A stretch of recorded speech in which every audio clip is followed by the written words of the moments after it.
Hi friends, வரைக்கும் சேனலை subscribe பண்ணாதவங்க சப்ஸ்கிரைப் பண்ணிக்கோங்க. சிறுகடிக்க ஆசை சீரியல் நியூ ப்ரெமோ என்னென்னு பார்க்கலாம். முத்து எல்லாருமே வீட்டுக்கு வந்துடுறாங்க. மனோஜை கூட்டிகிட்டு வீட்டுக்கு வராங்க. வீட்டுக்கு வந்த உடனேயே ஆஃபீஸ் பில், ஹாஸ்பிட்டலில் செலவு பண்ண பில் எல்லாத்தையும் பார்த்துக்கிட்டு இருக்காங்க. முத்து வந்து பார்த்துட்டு இருக்கும்போது கரெக்டாக அண்ணாமலையும் பார்த்துக்கிட்டே இருக்காங்க.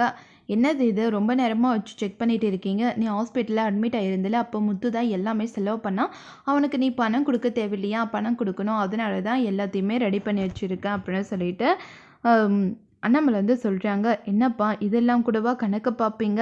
ஆமாண்டா, எல்லாமே கணக்கு பார்த்து தானே ஆகணும். அவனே அங்கே இங்கே கடன் வாங்கி அவனுக்கு செலவு பண்ணியிருக்கான். அதுக்கு கணக்கு பார்த்து அவனுக்கு கொடுக்க வேண்டாமா? நான் இருந்தால் நானே செலவு பண்ணியிருப்பேன்.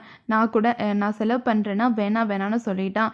அவனே அதை விட கஷ்டப்பட்டு எல்லாருக்கும் கொடுத்துருக்கான் அப்படின்னு சொல்லிட்டாங்க. உடனே ரவியும் ஸ்ருதியும், ஆமாம் நாங்கள் இருந்திருந்தாவாச்சும் கொடுத்துருப்போம், எங்ககிட்டயும் அவங்க ஒரு ஹெல்ப் கூட கேட்கல, நீங்கள் என்கிட்ட கேட்டிருக்கணும் இல்லை அப்படின்னு சொல்லிட்டு ரோஹிணி வந்து கேட்குறாங்க. நீங்களே ரொம்ப துக்கத்தில் இருந்தீங்க, உங்களை எப்படி நான் தான் தொந்தரவு பண்ணணும், அதனால தான் வேணான்னு சொல்லிவிட்டு நாங்களே எங்ககிட்ட இருந்த பணமும் ஃப்ரெண்ட்ஸ்கிட்ட எல்லாருக்கிட்டையும் வாங்கி கட்டிட்டோம் அப்படின்னு சொல்லிட்டு மீனாவும் சொல்கிறாங்க. இது என்னடா தனியாக 700 1000ன்னு பில் போட்டு வச்சுருக்க, நீ இடிச்சிட்டு போனல அவங்களுக்கு சேதாரமானதுக்கு பணம் இதெல்லாம் அப்படின்னு சொல்கிறாங்க. இதெல்லாமா கொடுத்த? ஆமாம், இதெல்லாம் கொடுத்ததுனால தான் உனக்கு ஆப்ரேஷனே நடந்தது, இல்லைன்னா நடக்க விட்டுருக்க மாட்டாங்க அப்படின்னு சொல்லிட்டு முத்துவும் மீனாவும் சொல்கிறாங்க. ரொம்ப தான் பண்ணுறீங்க எல்லாரும் சேர்ந்துக்கிட்டு அப்படின்னு சொல்லிட்டு மீனா வந்து ரோகிணி வந்து செம்மையாக டென்ஷன் ஆகுறாங்க. அம்மா இதெல்லாம் பாருமா எப்படி கேட்குறாங்க பணத்தை அப்படின்னு சொல்லிட்டு விஜயா கிட்ட சொல்கிறாங்க. இதெல்லாம் கேட்பீங்க, குடும்பத்தில் ஒருத்தருக்கு பிரச்சனைனா செஞ்சுதான் கேட்குறதா அப்படின்னு சொல்லிட்டு விஜயா வந்து சொல்கிறாங்க.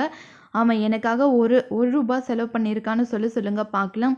அவனுக்காக நான் அங்கே இங்கே வாங்கி இது கட்டியிருக்கேன், அதனால் அவன் கொடுத்து தான் ஆகணும் அப்படின்னு சொல்லிட்டு முத்து வந்து சொல்கிறாங்க. அதுக்கப்புறம் அண்ணாமலையும் சொல்கிறாங்க, கண்டிப்பாக நீ அவனுக்கு பணத்தை கொடுத்து தான் ஆகணும், ஏமாத்தலாம் முடியாதுடா அப்படின்னு சொல்லிட்டு அண்ணாமலை சொல்கிறாங்க. மனோஜ் செம்மையாக டென்ஷன் ஆகுறாங்க. பணத்தை நான் கொடுத்துட்றேன் அப்படின்னு சொல்லிட்டு ரோஹிணி ஒத்துக்கிறாங்க. இதோட